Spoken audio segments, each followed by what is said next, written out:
Hello listener, this is to be the final novella before we proceed to the Sven Kingdoms trilogy itself.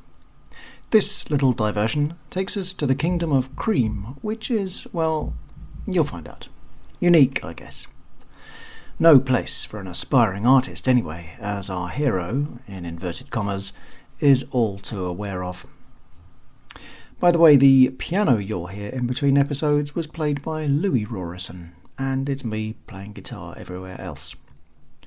Please do leave a comment and a / or a rating, and if you enjoy, tell your friends. Thanks for listening. Now, on with the story of Parbanuchanellatiano. Parbanuchanellatiano by Angus Rorison, read by the author. Chapter 1. The Ambassador. The ambassador nearly choked on his artichoke salad. Was he reading this right? He rechecked the morning notices brought to him by his servant Pirlo. In the middle of the amateurishly printed paper was a notice from the exhibition hall of the Nurad Library.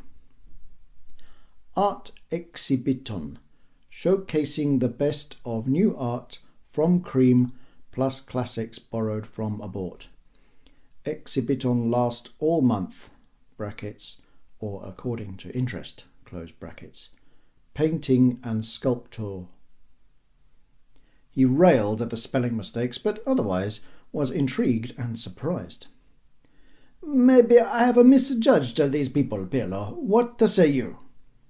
The servant, another Nomessinan like the ambassador, looked up from his chores, dusting his master's collection of antique timepieces. About what, Your Excellency? The ambassador frapped the paper in his hand. About the art exhibition at the big library, Pirlo. Ah, Excellency, I serve is all. I have no opinions on this. I don't understand these people. Every time I go to buy their vegetables, they want to argue. I offer 5 pennies, they say no. I say okay 2, they say 4. Ah, mama. But Pirlo, we have been here a quarter of a year, and there is nothing to do. No opera, no ballet, no poetry. Pirlo rolled his eyes out of sight of his master. He liked a bit of culture as much as the next Nomessinan, but opera, ballet, and poetry were beyond the pale. A simple violin concerto for a simple man such as himself would suffice. No, Excellency, I understand, he sighed, and hurriedly made his excuses. The ambassador huffed to himself, but looking again at the paper, his spirits lifted slightly. He had been wondering what he had done to offend his superiors so that he had been sent to Cream, that appropriately knife-shaped kingdom on the eastern side of the Sven Kingdoms. It had been a trial. There was only so much fine art, books and timepieces one could transport across the continent, and collecting new items had been impossible. As far as he could tell, Cream was where culture came to die. There was only one thing to do. Pirlo, he called through the open door, flapping his hands in Nomessinan fashion. Ready my carriage. I shall go to the exhibition. Oh, mamma, I hope these Creamians can do something right. His carriage clattered clumsily down the cobbled streets of Omd, the capital city of the loathsome kingdom he had been consigned to. He passed a new shop, selling the latest fad, duck clocks. This in itself summed up all that was wrong about the place. The clocks were shaped like little houses, and on the hour a pair of doors would open. A duck would venture out. Some of them even wobbled, mimicking a duck-like movement. And then the small wooden duck would quack, much to the hilarity and delight of the owner. The engineering and technology that went into producing these items was fiendishly clever. The ambassador admired the Creamians for this. However, the pure kitschness of the design and the moronic pleasure that the people garnered from the idiotic nature of the toy repulsed him. Why could they not put similar effort into things of real beauty? Where were the towering spires and domes that he enjoyed in his home city of Ulevsi? Singers on street corners, accompanied by cellos and bassoons? He shuddered as they passed through a market square. Yes, there was a singer, but she was accompanied by an accordionist and a dancing dog. People young and old were gathered round, joining in with the bawdy, suggestive lyrics, whilst pointing in delight at the dog and throwing coins into a hat. Pirlo was right. Everyone was arguing. They quarrelled about the price of parsnips and bartered violently over peas. There was a cafe. In Ulevsi, a cafe would be a place where people from all walks of life would stop and talk, to discuss the events of the day or the latest operetta, perhaps to wager upon a horse race. Instead, the ambassador witnessed a fight break out when two men both tried to pay for each other's pie. This drew a crowd, and coins were quickly exchanging hands as people bet on the outcome. His interest was piqued by a stage that had been set up only 100 yards from his destination, the Great Library. He commanded the carriage driver to stop as the curtains on the makeshift outdoor theatre were just opening. It turned out to be a recreation of the life of the celebrated Crimean pirate Blondebeard. Blondie, as he was affectionately known, went on a killing rampage across the southern seas. The special effects were magnificent. Thunder clapped and rain poured, and the ambassador felt positively queasy at the motion of the boat. But after Blondie boarded his enemy's ship, most of the dialogue consisted of the words "die" and "scum" and "foreign imbecile," and many more unprintable curses. Each death was greeted with cheers and laughter from the audience, and many scuffles broke out amongst them as they argued over petty plot points or whose pie was worse. The ambassador could take no more and hurried his driver along, eager to make it to the gallery.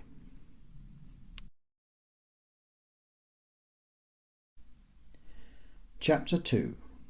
Meet the Osmonds. Mrs. Osmond had been enjoying some quality mum time, staring out of the window at the house opposite, trying to figure out what they were arguing about and why Mr. Ure was crouching down every 10 seconds before being berated by his wife.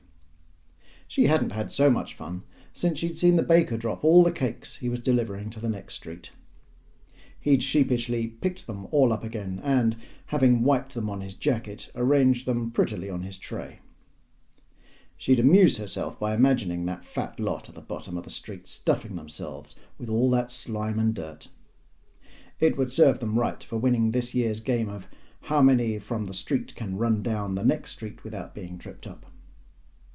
However, the voice of a petulant 9-year-old boy meant that she had to abandon such little pleasures and come back to the real world. "Mum, my ballista's busted. I'm so cross." For a moment she tried to ignore the interruption. "Mum, look!" insisted the boy, tugging at her sleeve. What is it?" she demanded angrily. But when she saw the face of her son, she softened slightly. He looked genuinely sad, holding up a wooden recreation of a popular siege warfare weapon. He attempted to show her how it did not spring back when the tension was released. She didn't understand it. Ballistae were not her area of expertise. There, Le Bon. Dada will fix it when he gets home. How did it happen?"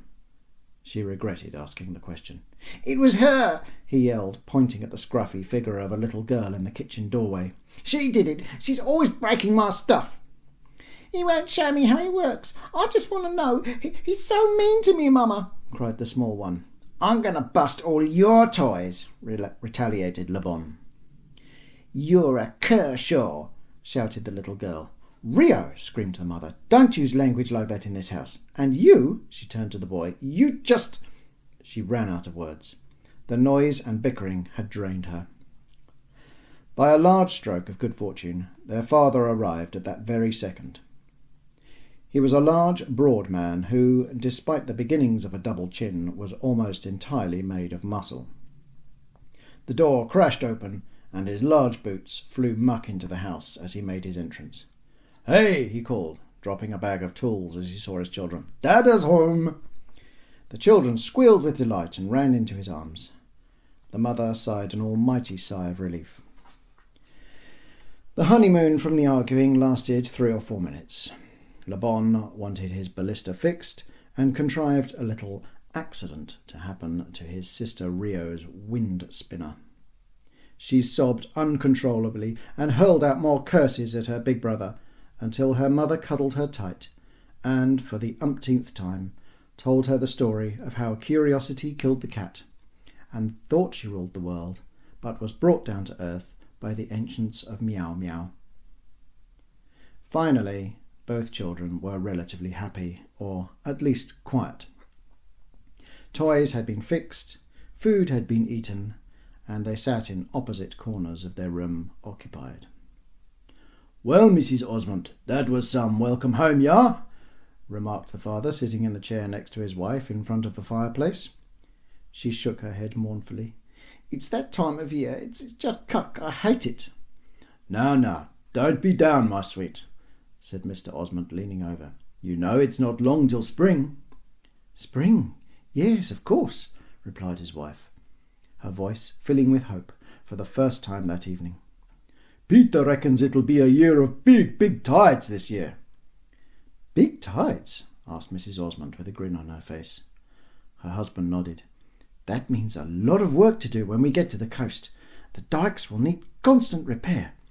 "And the stilt houses will be extra perilous," added Mr. Osmond, joining in. "We'll need to be extra vigilant and come up with some new cunning ways to support them." They both nodded in rapture. "And the kids will be exhausted," laughed Mrs. Osmond. "Yes, they'll love it. They'll be so mucky and muddy. Oh, man, we'll have a jaw." "Yeah, lecky." Chapter 3. Portrait of the Artist as a Middle-aged Man. The noisy arrival of Mr. Osmond and the subsequent quarrelling, whilst it had been initially greeted as yet another negative by their neighbour, did result in a positive. It jolted him. It engaged him. It removed him from his somnambulant state of semi-conscious repose, staring as he was into a cityscape of dreary urbanisation. Why was this neighbour thus absorbed? What had drawn him into this realm? And who, by the gods, are we talking about in such flowery, roundabout terms?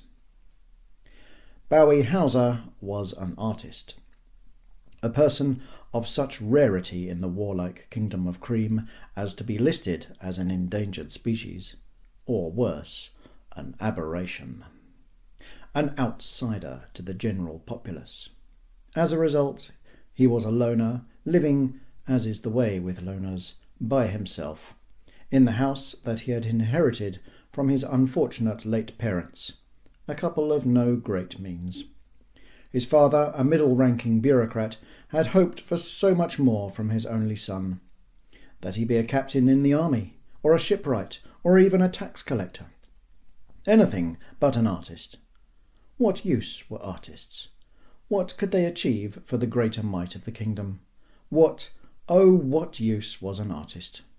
Except, of course, one who worked for the Ministry of Propaganda, or who was an official portrait painter of the royal family or the military. Regrettably, Bowie stubbornly refused to apply himself to any of these career paths, and as a result, he lived in increasingly genteel poverty amongst the upper working classes of Omd, surrounded by quarrelling, noisy neighbours, devoid of any cultural sensitivity. It was this noise that removed him from his reverie. He huffed loudly to himself and stared again at his latest painting effort. Another attempt at capturing the smoggy pestilence that surrounded him. It did not inspire. To be honest, it did not even revolt him. It did not evoke any strong emotions. "Nya!" he blared and pushed over the repugnant canvas. "Oh, Japan!" he cursed. "I'm a fool. I cannot do this any longer. The muse, why does she abandon me? Why can I not channel my talent?"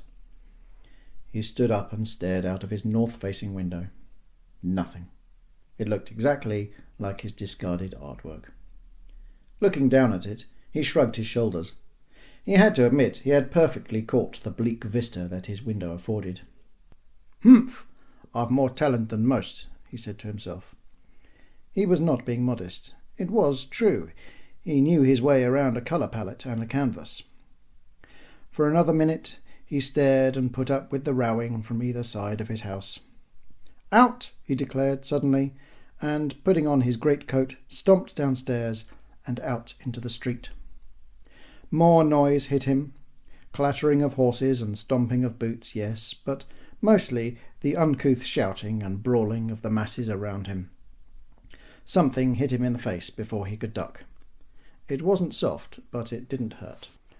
"Sorry, mister," called out a young voice. "Ha ha," went another. The object that had hit him was lodged in his collar. It was made of paper. He unravelled it. After all, he didn't really know what else he was going to do, so thought he might as well do that. It was a moment of epiphany. He read it. He read it again. Showcasing the best of new art. An art exhibition? Now? Exhibiton last all month. All month? Gods, it could almost be over by now. He raged inwardly. Why had he not known about this? 100 answers raced through his mind. Because who would bother putting up a sign like this in a neighbourhood like this? Because anyone who saw the sign would tear it from its post, evidently. Because he had been sitting in a state of lugubrious semi-depression for the past few weeks, painting dull grey cityscapes. Inspiration, that's what he needed. He would tally to the library forthwith to feast his eyes on fine art and empty his brain of the infernal noise around him. He so hoped there would be something from Nomessina. He so yearned to see more art from that cultured land. He had lapped up every brushstroke of Nomessinan art he had ever seen. Oh, to go there one day.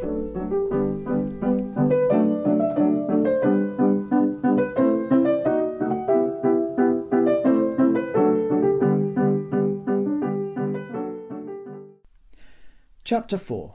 Not a Ghost. In certain sections of Cream, springtime meant only one thing: the chance to rush to the seaside and do battle with the incoming tides. The land there lay at, or slightly below, sea level. It was the realm of fishermen and oyster and mussel farmers, folk so crazily besotted with their environs that boxes of frogs or bottles of chips could not compete with their insanity. It made no sense to continue living in a region so regularly invaded by the sea, to say nothing of the howling winds or the shifting sands. Life at the edge of rationality was made only possible by 3 things: dikes to combat the waves and the rush of incoming tides, wooden houses built on stilts, and the influx of unforced labour in spring, the time of the highest tides, in order to maintain the barriers and bizarre houses. The Osmonts were a part of the army of helpers who poured in. Like everyone else, they had relatives, both close and distant, working the land and sea of the area. The build-up to the day of leaving had been feverish with excitement. Mrs. Osmont was, emotionally speaking, almost at breaking point with the children. They bounced from hyperactive anticipation to squabbling to secret giggling and planning and back to fighting again, usually all within the space of a morning. Organising a cartload of stuff for the month away was stressful enough without those two driving her mad. Mr. Osmont had secured rental of a cart and a horse. Paying for it had meant extra shifts at the Department for Public Works upkeeping, but he had been spending a lot of time fixing and maintaining bridges, both wooden and stone, around the city, and those skills would stand him in good stead at the beaches.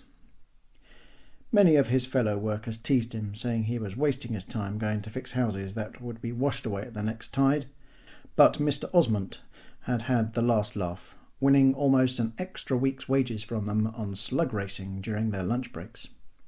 And not once had his slug come last, and therefore had to be eaten by its owner. Previously, there had been some weeks where he had started to feel sick at the taste of slug. The day before they were due to set off, the children had been even more overexcited than in the previous days. There was only one way to control them. The mere threat that they would not be going to the seaside to throw mud around and splash and play with sticks and stones was enough to turn the children into obedient little darlings. Inside, they were still squealing with anticipation, and they hardly slept. But at least they were quiet. Mr. and Mrs. Osmond collapsed in a heap in their small reception-cum-dining room, made smaller by the stack of provisions, bedding and equipment they had prepared in readiness for the arrival of the cart and horse the next day. "Ah," sighed Mr. Osmond, filled with relief and joy that the day was over, as he slid into his rocking-chair. "Would you like a brandy, dear?" asked his wife rhetorically, already reaching into a cupboard. Their blissful repose was interrupted by a nervous knock at the door. Husband and wife exchanged bemused looks. No one they knew knocked like that. The Crimean way was to rap thoroughly, usually with the aid of a stout stick, or, better still, barge right in. Doors were seldom locked on their street. "Who's that?" asked Mrs. Osmond of her husband.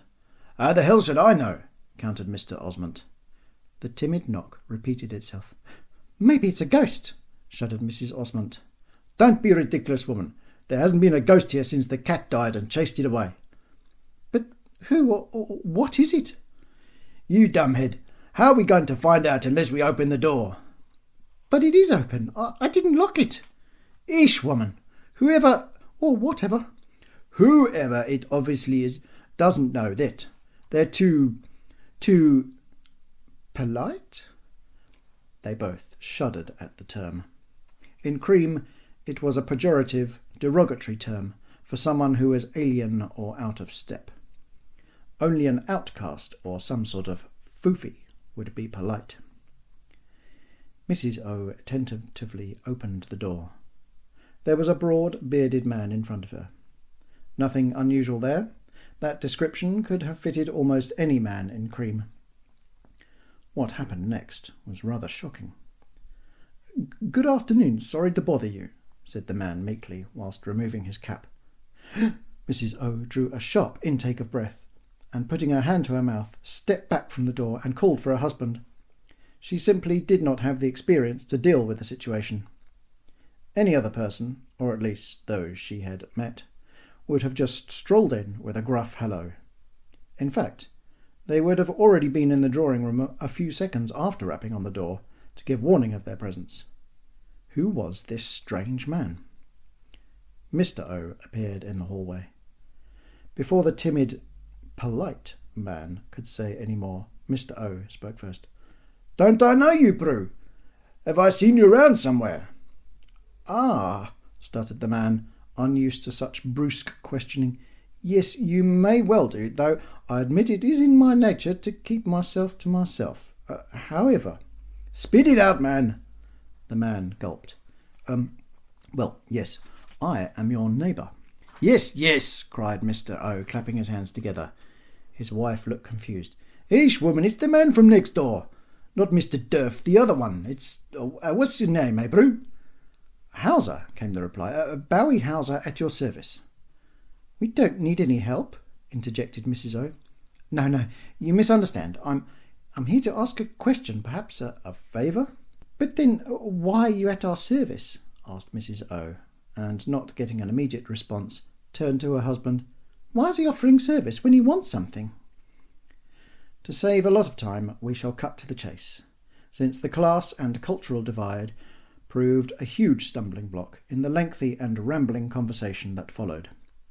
The gist of it being that Bowie, admitting he had overheard them and their preparations, wanted advice on getting to the coast for the springtime battle against the tides. "Ah, yeah, man!" roared Mr. O, now sat in his easy chair in the reception-cum-dining room. "You want to help build the defences, of course. Good man! You see, what happens is—" No, apologies. I haven't set out my stall correctly," interrupted Bowie.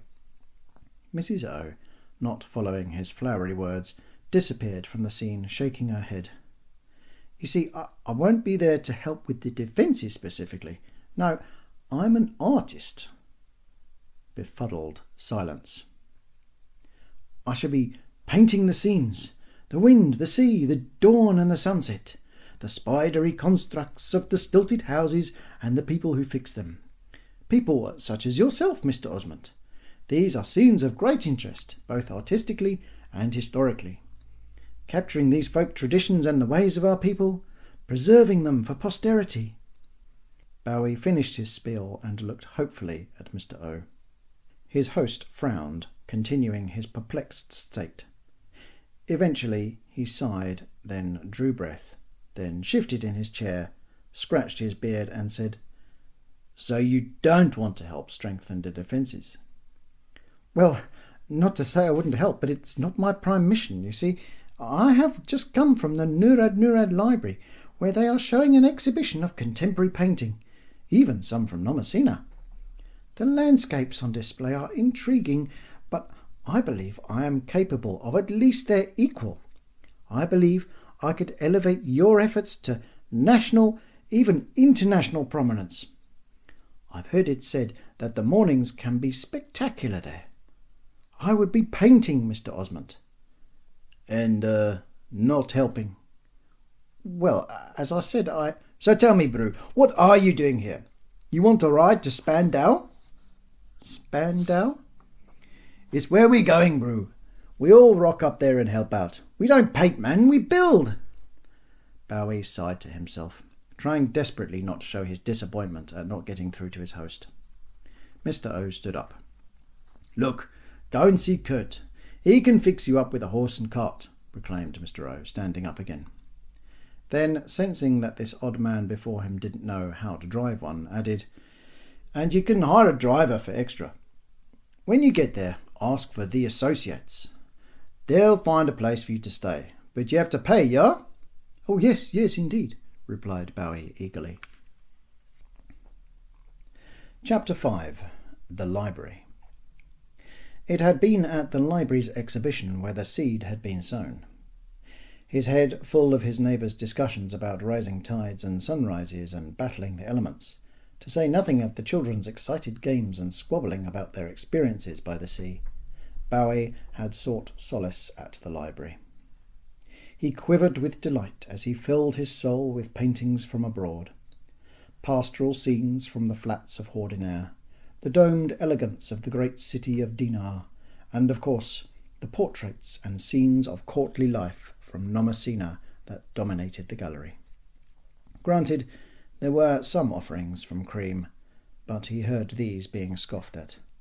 "Oh, mamma, no, look here, this is no good. No perspective, signor, no perspectivo." A Nomessinan voice. Bowie turned around to see an immaculately dressed man in a wig and a long blue silk coat, talking to the director of the library, no less. Bowie had met the director before when he tried to convince the man to exhibit his paintings. The elegant Nomessinan man was obviously pointing out to the director the shortcomings in a Creamium painting he was looking at. Bowie knew that fate had dealt him a hand, and he moved straight in. "You are absolutely correct, signor. This is a crude attempt at copying the Nomessinan masters," said Bowie, butting into the scene. The two men turned to face him disapprovingly. Bowie bowed low. "An honour to meet you, signor," he prompted. "This is the ambassador from Nomessina," said the director curtly. "And who might you be?" "Ambassador," gasped Bowie. He knew he had been more fortunate than he'd anticipated. He quickly gathered his thoughts and his breath. "Allow me to introduce myself. I am Bowie Hauser, artist." He bowed again. "Oh," muttered the ambassador disinterestedly. "You are exhibiting here today?" "I remember you," started the director. "No, signor ambassador," said Bowie, tactfully ignoring the director, from whom he felt a snub coming. "I would not be associated with these Creamium paintings. I am waiting for the perfect time and opportunity to grace these walls." The director went to speak, but the ambassador brushed him aside. "Yes, I think I have offended my superiors to be posted to this cultural backwater. Mamma mia, but they cannot even paint a good landscape. By the gods, how I crave a good landscape to put on my wall. I am cramped in the city here. A torchlight exploded in Bowie's mind. Landscapes, dramatic seascapes, magnificence. He had been to the seaside once when he was a boy. His mother had taken him to the beach for breakfast, and the light on the water had enchanted him. He could combine it with the lunacy of his neighbours and their ilk, and their madcap efforts to contain the tide. It could put Crimean art on the map. If he could impress the ambassador enough, perhaps he could even visit Nomessina. "Your Excellency!" he blurted a tad too loudly. The other two men involuntarily jumped back. "I will paint you such scenes of such colour and vivacity that you shall cover all the walls of your residence with them. I will to the seaside. I shall return later in the year and exhibit here." "You will?" interjected the director. "I shall." "But didn't I turn you down before?" "You did, you scoundrel, but the ambassador agrees. We need to put Crimean painting and culture to rights, to prove to all the Sven Kingdoms that we too have artistic merit." "We do?" "Yes," screeched the ambassador, getting into the spirit of Bowie's moment. "Oh," replied the director. "Good," said Bowie. "Then it's agreed. I will to the shoreline for the battle against the tides." With that, he turned to go. As he strode away, the director tried to tell him about the sort of people who went there, and that he was, in his humble opinion, being reckless with his personal safety and sanity. But it was too late. The artist had gone. But would he be back? Chapter 6. Uncle Voltaire. Uncle Voltaire was being more difficult than usual.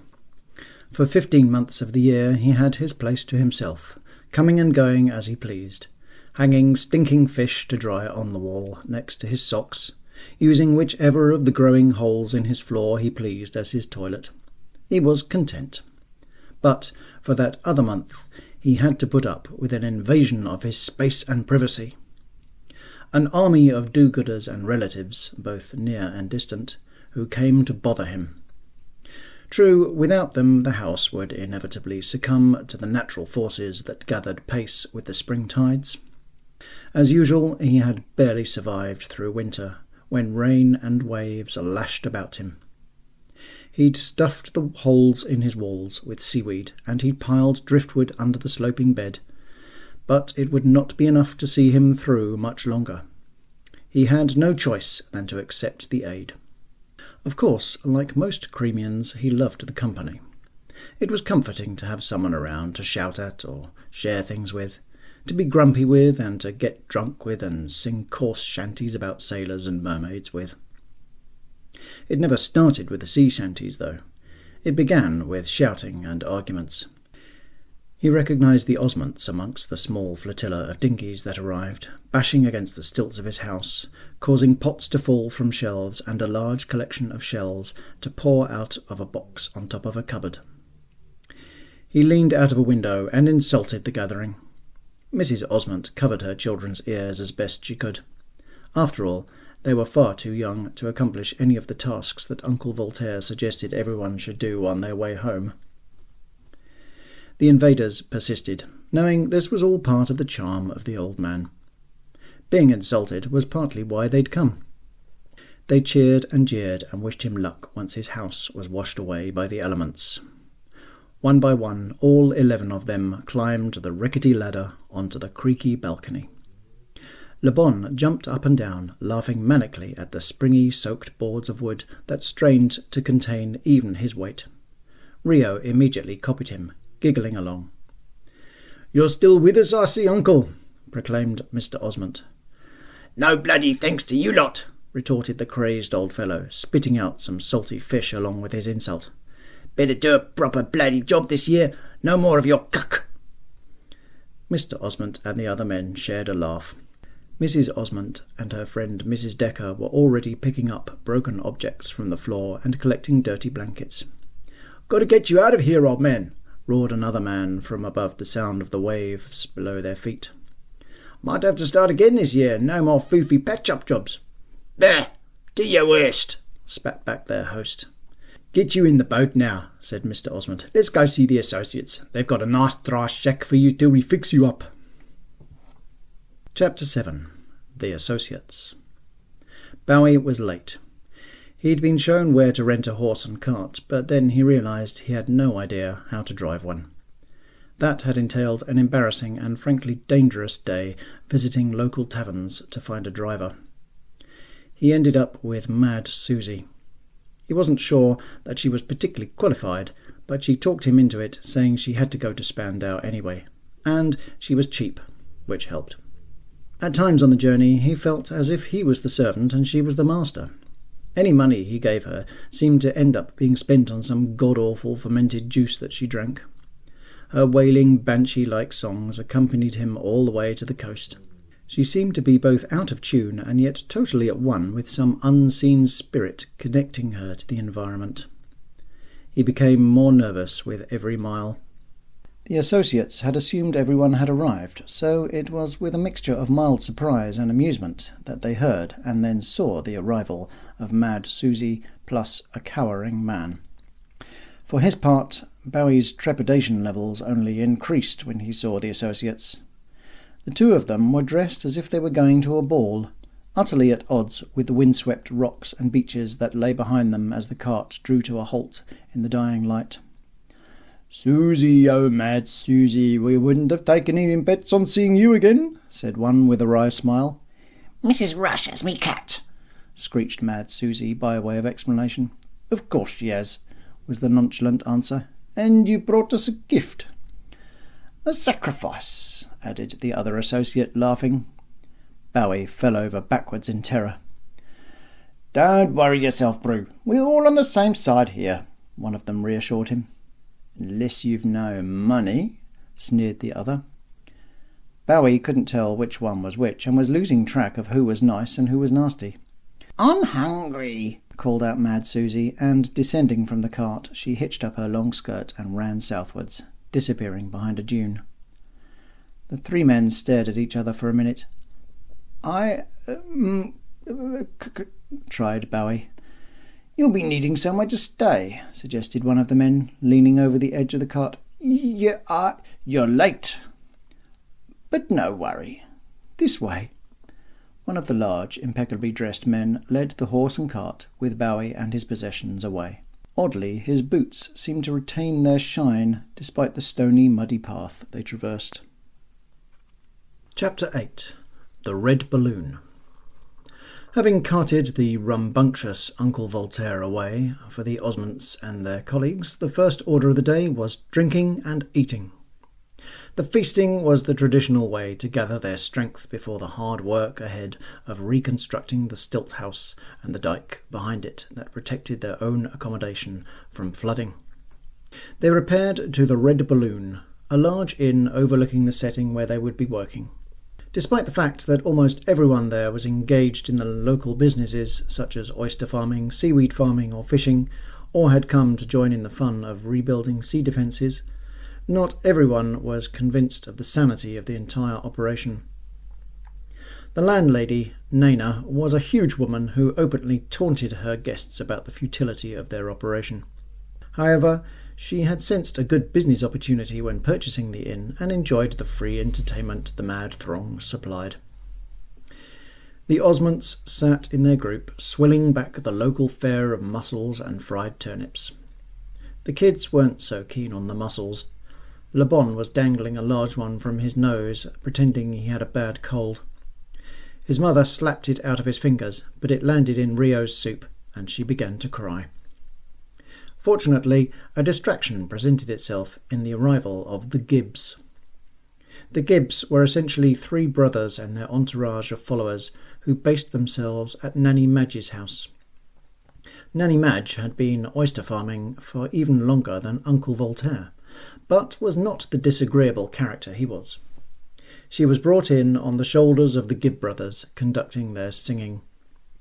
Mr. Osmond had often called them foofies for being unmarried singers, but he had to admit they did know some of the rudest songs, and their three-part harmonies were undeniably excellent.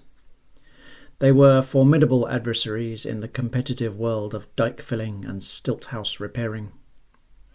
The gangs exchanged pleasantries from across the floor of the red balloon.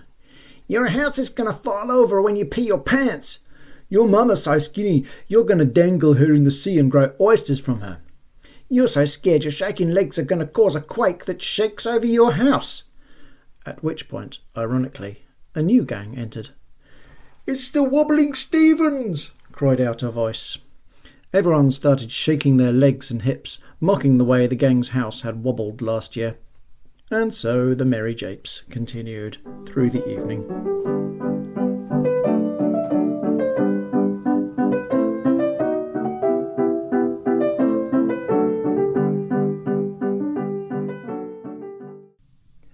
Chapter 9. Brush to Canvas. Bowie Hauser kept well away from the maddening crowds. The hut that the associates had taken him to was, from his point of view, perfect. Arriving late meant that his accommodation, simple and draughty though it was in the perfect spot, away from the rowdy masses, but with a view over the entire bay. The vista stretched further than he had thought possible. He didn't complete his unpacking on the first night. He simply stared at what was before him. Sandy dunes, tufted with leaning grasses, led down to the mud flats. At low tide, the water was miles away, further than he believed he could walk in a day. The setting sun reflected off the shallow, shifting water channels, and bathed the scene in such a rich variety of colours that he was dumbstruck. He looked at his collection of paints and wondered how he could possibly capture the hues he saw using what he had.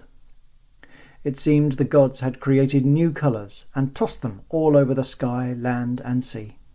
His breath was well and truly taken. Immersed in this spectacle were dotted the dubious houses on stilts that served as homes to the crazed farmers that eked a living from the formidable landscape. As the sun shifted, they created eerie shadows, and later the light from the moon cast a new shadow upon the surface of the unusually calm water that night. He forgot to eat. He simply sat and took it all in, wondering which picture he would recreate the next day.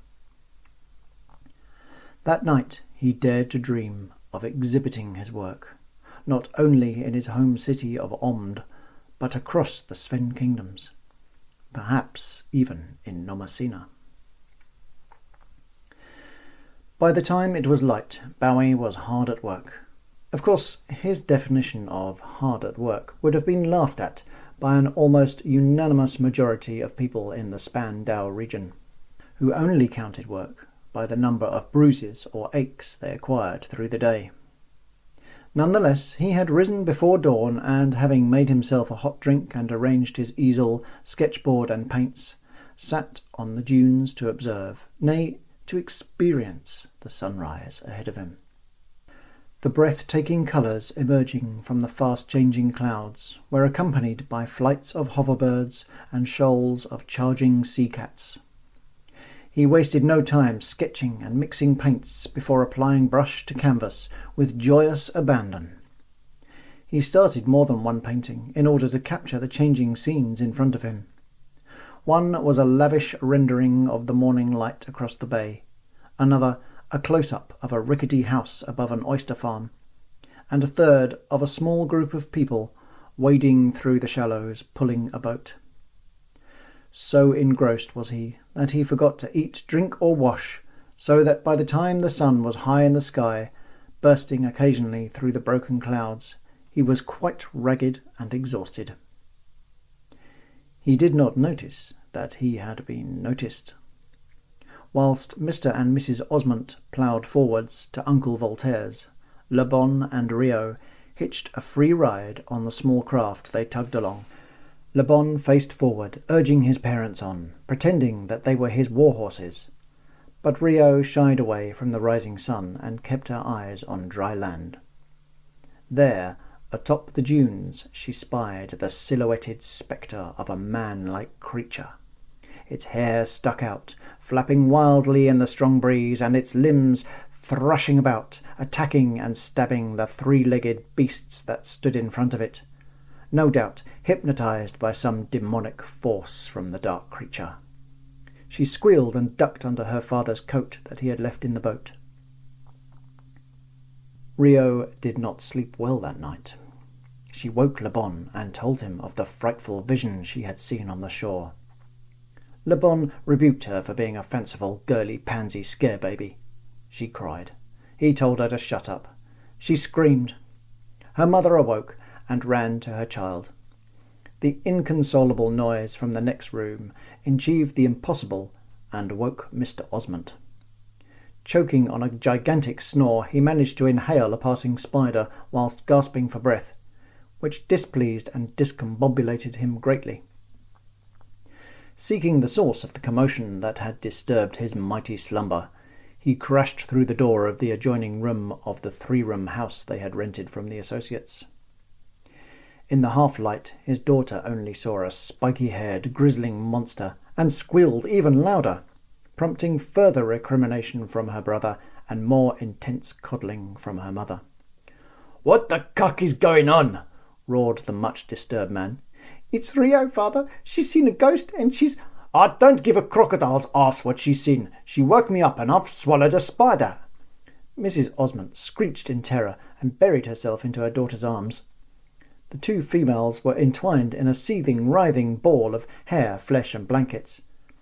The two males exchanged quizzical, bemused glances.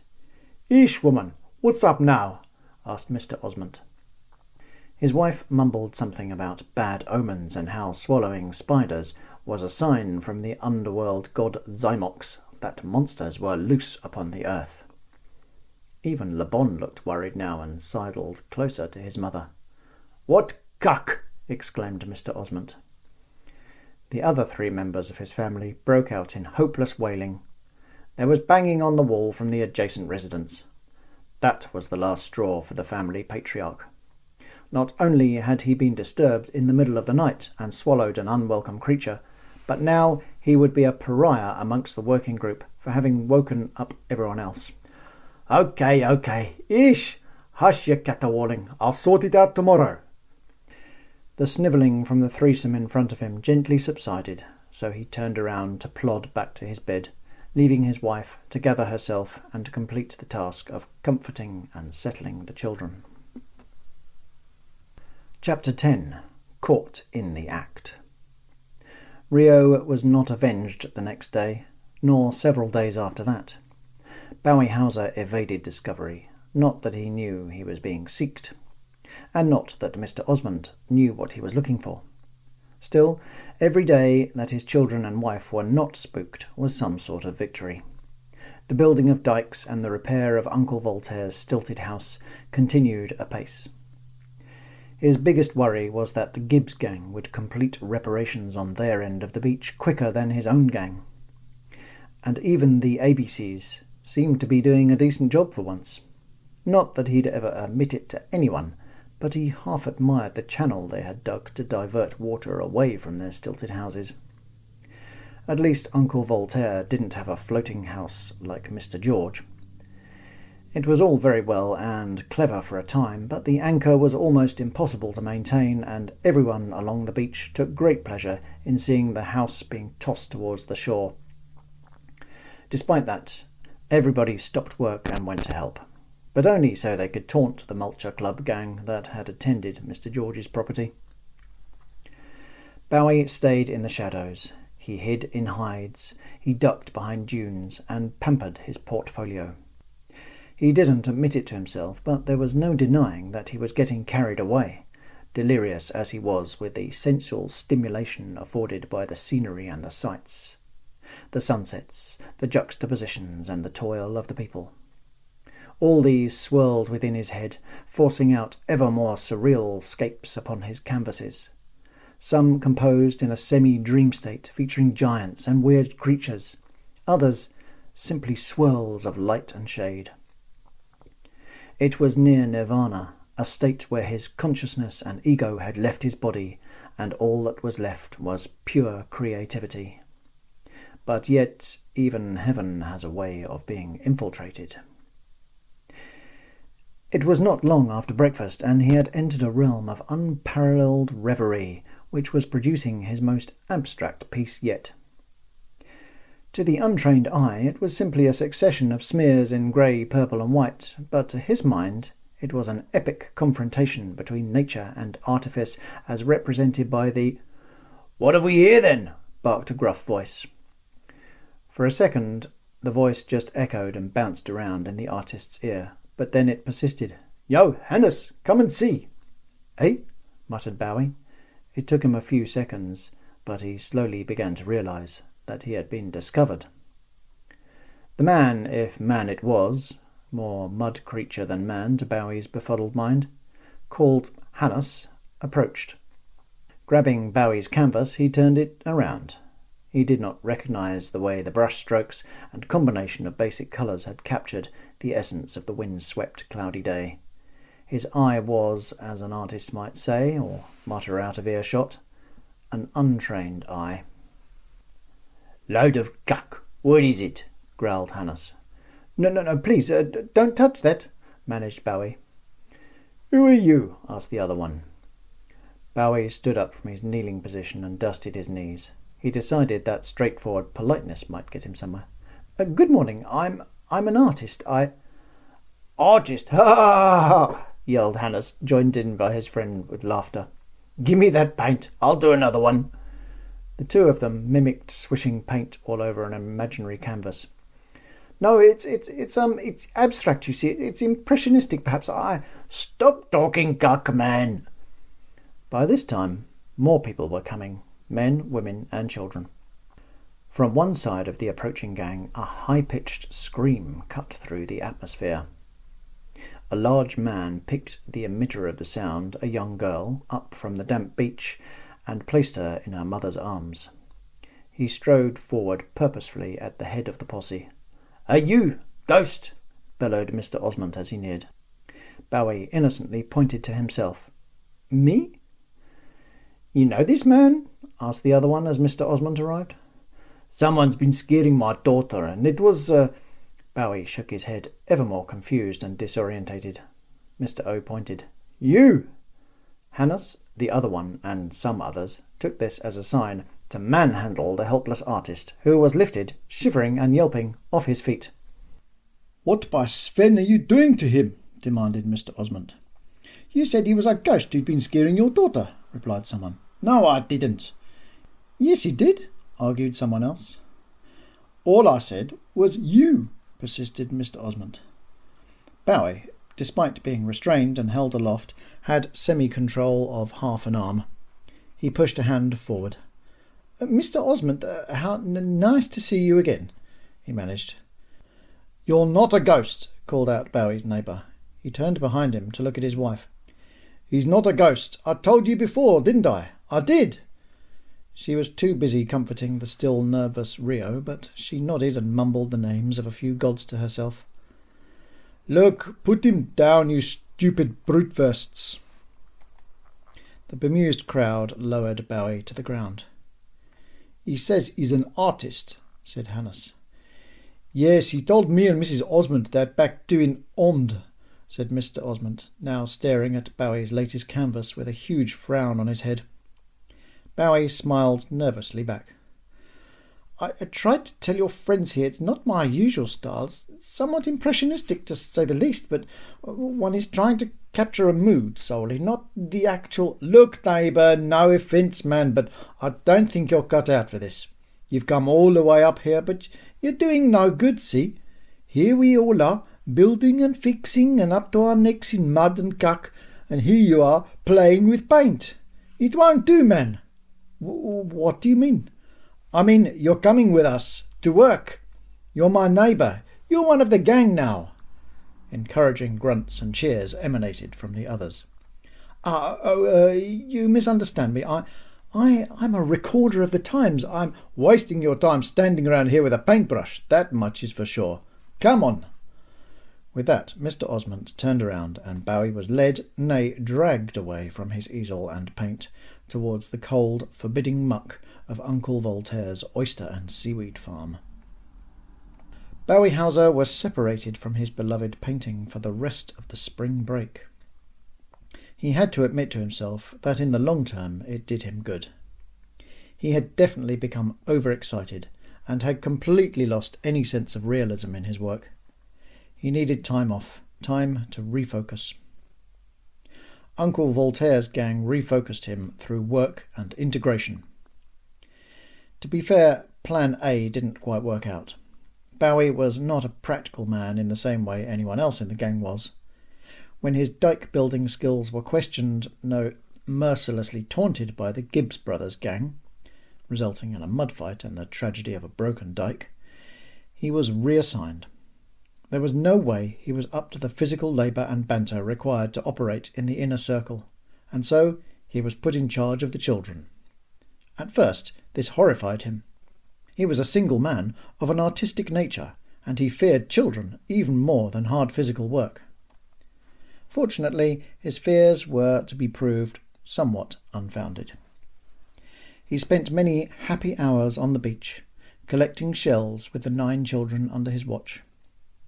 They created necklaces, they adorned sand castles, and with the variety of seaweed and fish bones they found, created ferocious sea monsters, which lasted until the tide swept them aside. Even young Rio was not afraid of him, though to be fair he was a little afraid of her and the other 8. At any moment their simple games could turn into mud fights and splashing contests, always 9 against 1. Mrs. Osmond and her compatriots looked on highly amused and pleased with the way the children were expressing themselves through this semi-violent play.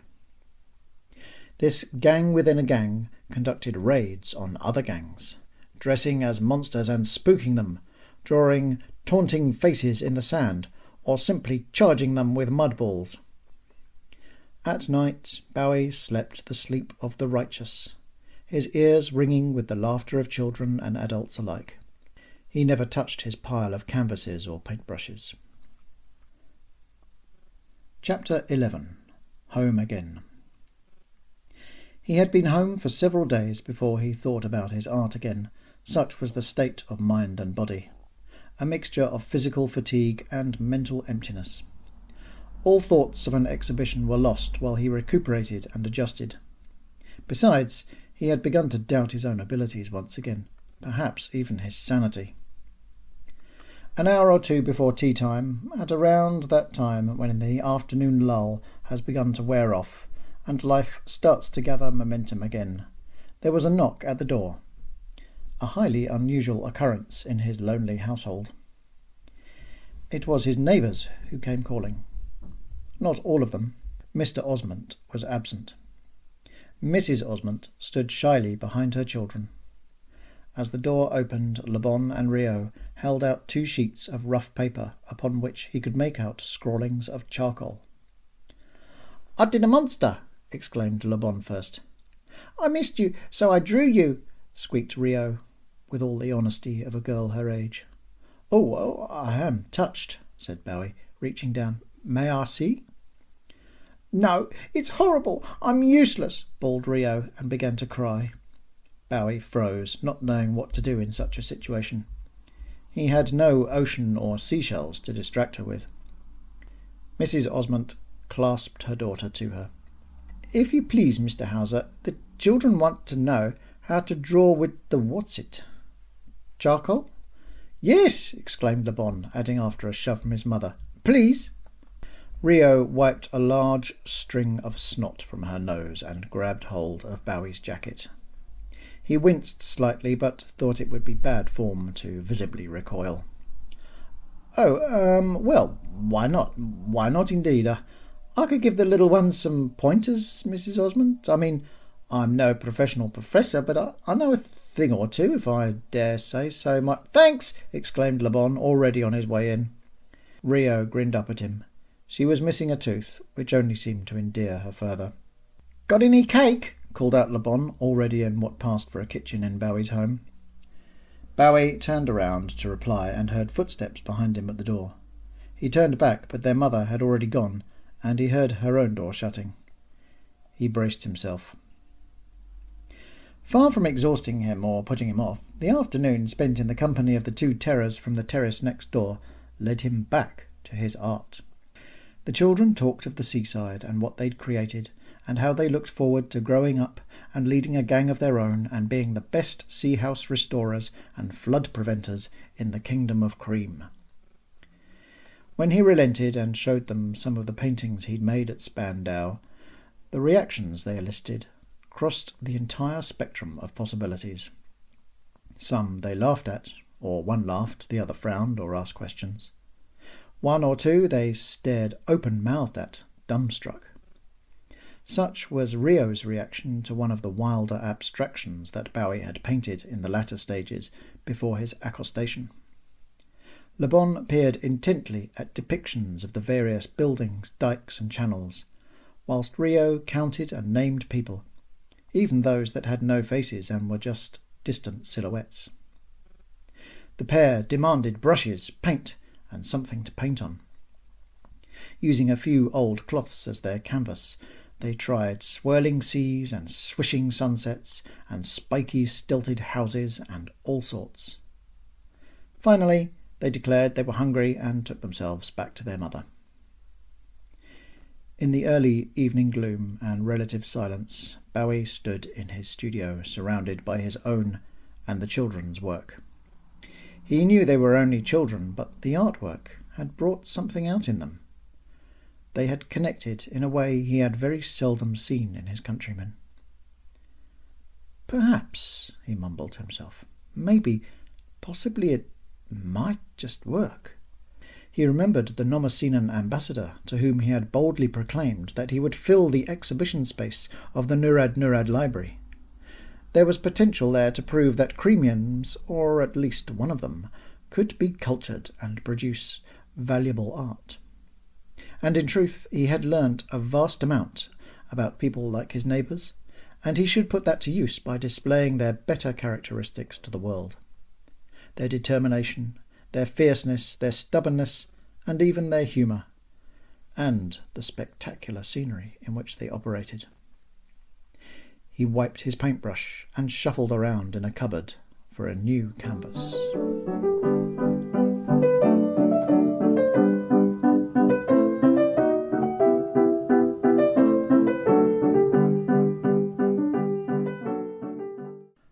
Hello, listener. Before we proceed to the final episode of Parbanuchanellatiano, can I ask you to do one tiny thing for me, please? If you're enjoying these stories, and I really hope you are, then please would you leave a rating on Spotify or whatever you're using to listen to this. It helps get the podcast presented to potential new listeners. If I could thank you personally, I would. I'll come round and do the washing up round yours one day, or tell everyone about your exciting new thing too. Honest. Thanks ever so much for your support. I'll shut up now and let the storyteller take over. Oh, that's me, isn't it? Well, over to me then. Chapter 12. The Exhibition. Pillo nonno, I cannot go to an art exhibition by Crimean. They are monsters, Pillo, monsters. How they paint the beauty of the world when they no see it? How? The Nomessinan ambassador shook the invitation to the Nurad Library Exhibition Hall at his faithful servant. Signor Ambassador, sighed the hapless Pirlo, I have no opinion on the matter of art and painting and all. I am but a humble servant. Yes, mamma mia, so you keep saying. So I will not go. I will stay at home and work. Or maybe have another singing lesson. You know I love to sing. I know, Pirlo said, sighing silently and rolling his eyes as he cleared away his master's brunch. There was no way he wanted to spend another afternoon listening to the warblings of his master and the shrill voice of his coach sycophantically telling him how much he had improved, when it was patently obvious to anyone with or without ears that the ambassador was as tone-deaf as a cuttlefish with a bad cold. However, the servant had one piece of information up his sleeve that could save his day. Signor, you should go. The artist is one you met before. The director, he told me that this is the man who said he will surprise you and prove that cream can be cultured. You know—" Pirlo swished a hand in the air in that manner peculiar to Nomessinans. "What's his name?" The ambassador involuntarily joined in with the hand swishing, which is another trait of that country on the opposite shore of the Sven Kingdoms. "Ah, yes. I recall there was a man, a crazy one. He say all sorts of things." "Yes, signor, I think it would be most amusing for you. And maybe, just maybe, this man will be right." The ambassador chuckled. "This I gotta see. A Crimean who paint good. Yes, he say he was going to capture the spirit of the land and such like. Yes, I made a wager with the director at the library. If I enjoy art from Creme, I will send him a case of fine wine from my hometown. If not, he must—" "Yes, signor, I remember," butted in Pirlo, not wanting the details to be aired again. If his master won the wager, it would lead to a lot of work for the faithful servant. Preparation and cleaning and fumigation at least. "I fetch you your jacket and call a cab, signor," said Pirlo, hurrying his master out of the drawing-room. Bowie was not sure how he had done it. It must have been the spear of destiny that had pierced the library art director's heart when approached by the possessed artist. That, or the intense hay fever that beleaguered the poor director, and the threat of closure due to the non-event that was the previous exhibition. The foreign paintings from exotic neighbouring countries had not pulled in the masses. The city council had threatened to overrule him and set up a permanent display of stuffed and pickled animals. That always attracted a crowd. The sort of crowd that would spend good money at the bar or in the gift shop, not the hoity-toity namby-pamby lot that gazed for hours at pictures of flowers or windmills and moody skies. In the end, the director didn't care. He gave in to Bowie's pleadings. If it was a disaster, then it was a disaster. He would move out of the doomed profession of arts administration and back into upholstery. However, perhaps, maybe, possibly a presentation of homegrown talent displaying Crimean life and landscapes could conceivably, feasibly, perchance, just hit the spot and save his job. But he doubted it. Bowie had almost kissed the poor man, but seeing the red streaming nose before him, thought better of it and scurried home to begin preparing his canvases and frames. Day 1. The opening day had arrived. Bowie had told everyone he knew, the matchstick seller on the street corner, the baker, his aunt's old friend's sister's wife's Maud, or it may have been Madeline, he'd never been sure, and Vincent, the deaf man who smuggled in art supplies from abroad. The director was a nervous wreck, and had convinced himself that his time in his chosen profession was to end after what was surely to be a fiasco. Bowie caught him packing a bag to leave for the gods knew where. It shook the artist a little, but he retained his composure, outwardly at least. The exhibition space at the library consisted of 4 rooms. The first 3 were rectangular, with some permanent paintings on display on the walls, plus glass cases holding jewellery and antique items. A few of the paintings had been changed, but they were all foreign items, pastoral scenes from Cachalot and Nomessina. One square-shaped room was given over entirely to Bowie's work. On the first day of the exhibition, Bowie nervously crept into his room, but attendance was just as scant as in the other rooms. The old guard spotted his dismay and whispered over his shoulder, "It's a holiday today. Mazzola." "Mazzola?" stuttered Bowie, turning to face the stubbly man. "God of oils, you know. They're all out there, deep-frying." Bowie looked blank. "Have you not had a deep-fried pig trotter or 2 on your way in? Maybe a snout?" Bowie shook his head at both. He'd noticed a peculiar odour in the air, but he was so transfixed on getting to the library that he hadn't taken anything in. "Well, suit yourself," muttered the guard, and, licking his lips, sauntered off. Day 2. Bowie thrummed his fingers on his knees and tried to avoid the gaze of the guard. The guard wasn't doing a particularly good job anyhow, even taking into account the lack of actual guarding necessary. His toilet breaks were increasing in frequency throughout the day, driven by loud gurgling noises from his abdomen, which, seeing as there were no bodies in the way to absorb the sound waves, ricocheted off the walls with gay abandon. "Is everyone like this morning?" asked Bowie in exasperation eventually. "What, you mean vis-a-vis the Mazzola festival yesterday?" replied the old guard. Bowie nodded. The guard shrugged. "More than likely the city's at a standstill, I'd say. Oh, excuse me." And with that he disappeared again. The artist took that as his cue to give up for the day. Day 3. Nothing to report, except a pigeon flew into the exhibition room. There was a nervous moment where it sat atop a large painting, and Bowie was convinced it was going to poop. But it didn't, and it found a way out. Day 4. Bowie fell asleep in a chair in the corner of his exhibition room. He dreamed that he climbed to the top of a great wall. The dark grey clouds hung low above him, and he could feel the cold breeze in his face. It tasted salty. But when he looked over the ramparts, there was no sea there, only a great road as wide as a cornfield. However, there was nothing growing except a grim and ominous feeling. He could see another wall on the other side. From the outside it was the same strange meld of reddish, browny, grey colours, but beyond it there was light. The clouds were parting, and beams of sunlight reached down to whatever was there. He could see no ground, but he could sense grass, a sweet and fresh smell. He yearned to reach it, but it was a long way down.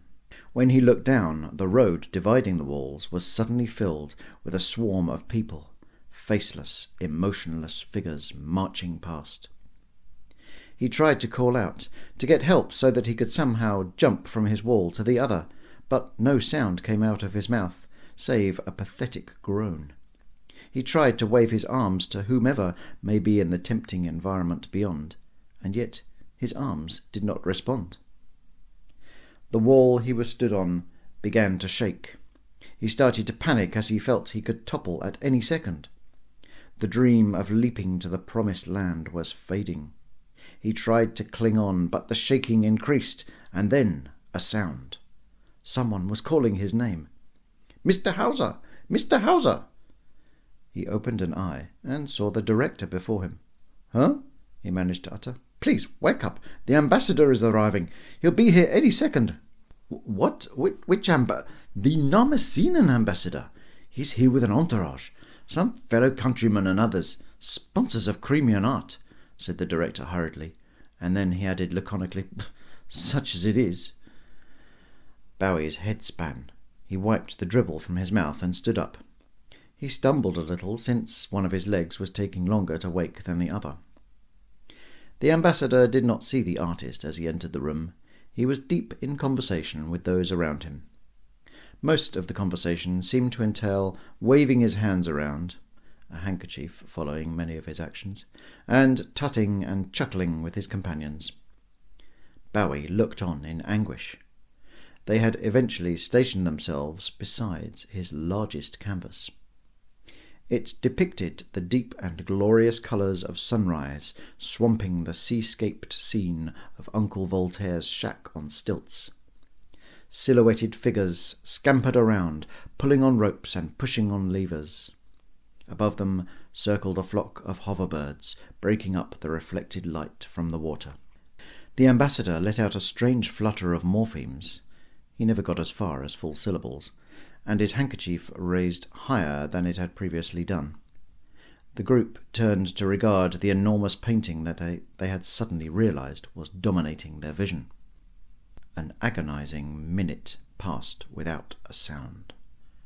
The second minute elicited some indistinguishable noises and a few mutterings. Without warning, a voice erupted from the front of the pack. Director, where is he?" It was the ambassador. He was still staring at the painting, but his hand movements indicated that he expected someone behind him to take action. A few people scattered, obviously looking for the director. They would not have any luck.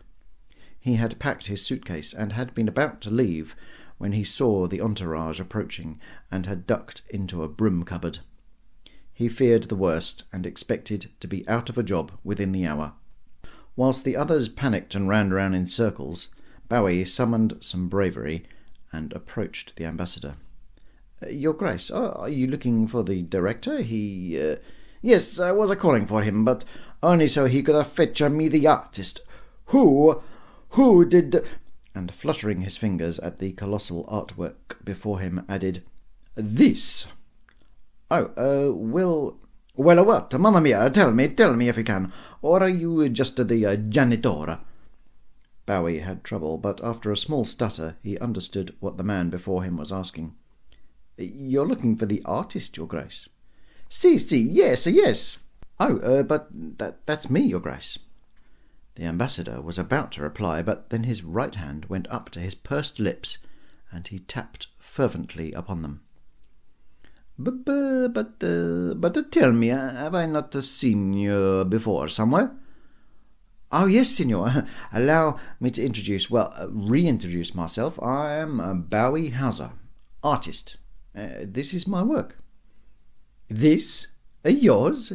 Did you—" "Yes, Your Grace. We spoke in the spring.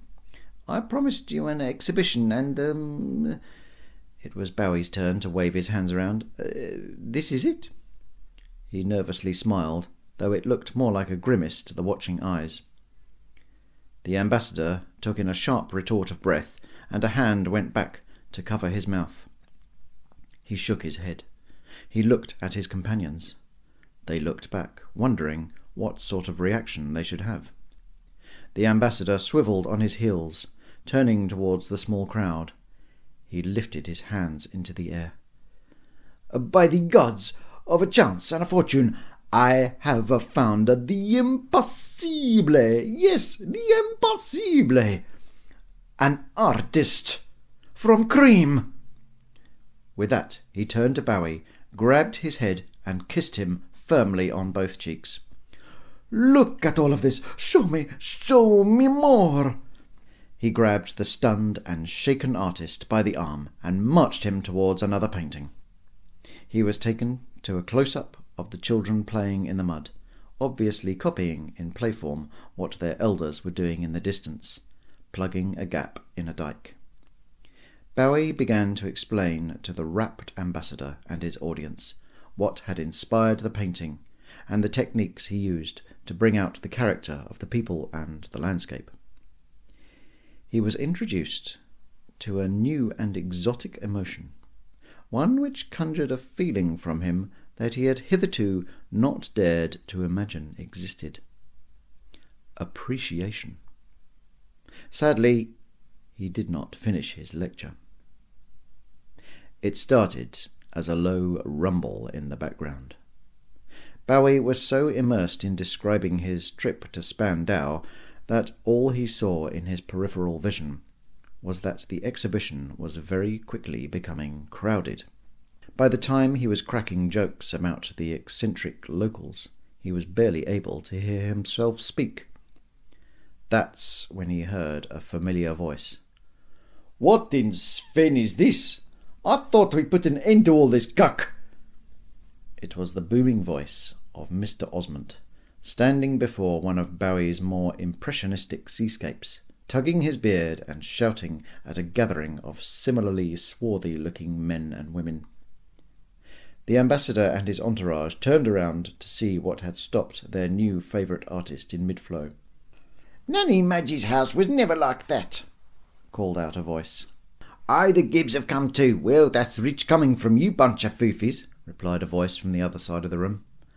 "Aye, we fixed that dike. It's not leaking now," came a retort from another corner. Bowie's head darted around the room.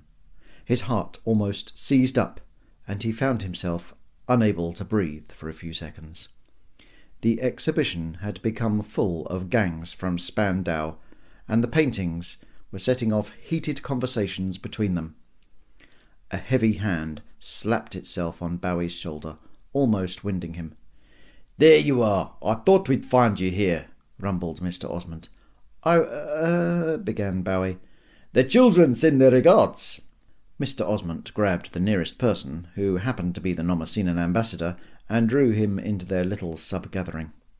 "You know, we found this guy painting on the beaches when we were all there trying to fix up the houses and beach defences. You get me, Brew?" The ambassador recoiled from the noise and the strong stench of pickled food and beer on the rough man's breath. "We put him to work. He couldn't handle it. Know what we had to do?" The ambassador, clearly holding his breath, shook his head. "You don't, do you? No.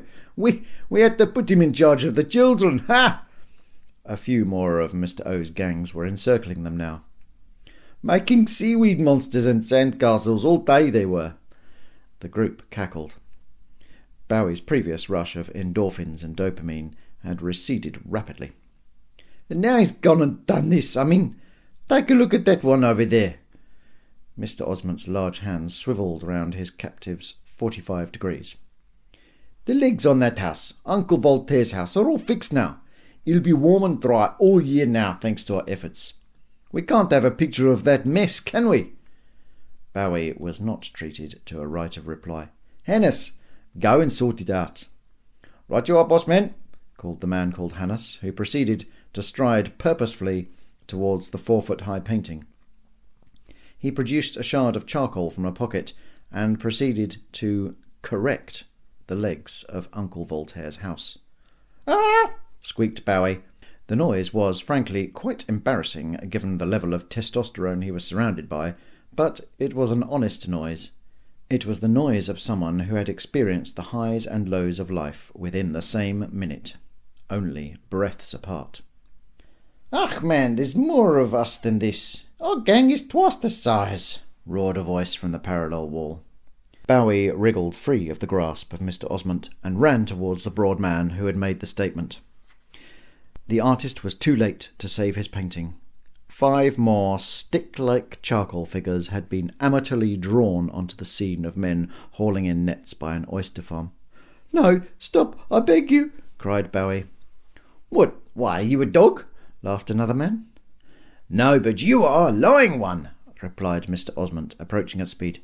"Sheesh, there's never that many of you. You're always taking breaks, or you're at the Red Balloon." "Red Balloon's over here," called a voice to their right. "Oh no," shrieked Bowie, and ran towards the voice. But to no avail. The painting of the rustic inn by the sea now had a bearded figure etched onto it, crouched down, pooping on the shingle. Bowie almost fainted. "That's you!" called out a man. There was no verbal rebuke. The offended man simply jumped on the wannabe artist, and the two began to writhe around together unceremoniously on the exhibition floor. They bumped into a woman. A man accused another of hitting his wife. They exchanged blows. A blow hit another man, who hit an innocent man. A woman fell backwards into a painting, and a sickening, ripping sound was heard. "No!" screamed Bowie in despair. He lost consciousness. Whether it was through shock or because he was bundled over by a mass of brawling bodies, he never knew. As he gradually regained his mental faculties, Bowie Hauser's heart sank. All around him was an utter shambles. Torn and discarded clothing and shards of glass lay around him. 1 or 2 people sat on the floor rubbing their wounds. Oddly, they were chuckling and chatting to passers-by. His exhibition was no more.